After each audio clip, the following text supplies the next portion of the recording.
Do you ever feel like you're just floating through life, but not actually getting closer to the person that you want to be? It usually happens around New Year's. You imagine all the bad habits you're going to break free from, and all the good habits you will begin.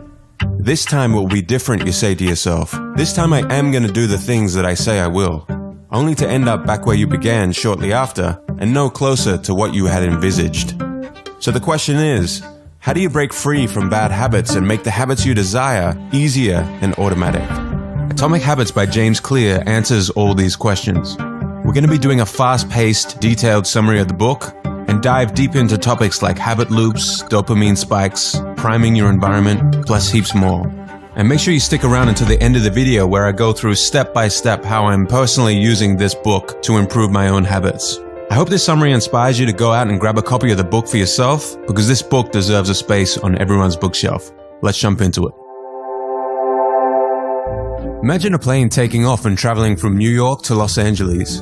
Just before takeoff, you adjust the plane just slightly by 3 degrees or around 80 inches. If you were to keep flying in a straight line, you would end up closer to Tijuana in Mexico than in your intended destination of Los Angeles.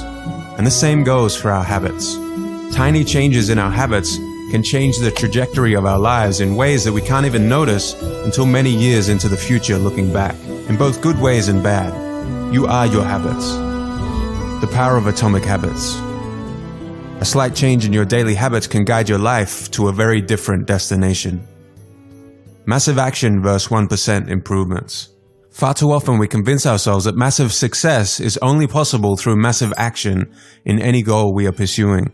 We expect ourselves to make some quantum leap or momentous improvement that will gain others' attention. However, it is the tiny improvements that aren't even noticeable at first that create incredible change. Let's look deeper into the math. 1% better every day for a year will compound to 37 times better, but 1% worse every day over a year will bring you close to zero. Your habits can compound against you in the form of things like stress or negative self-talk, or they can compound for you in the form of things like knowledge, productivity, skills, and relationships. Success is the product of daily habits, not once-in-a-lifetime transformations. The truth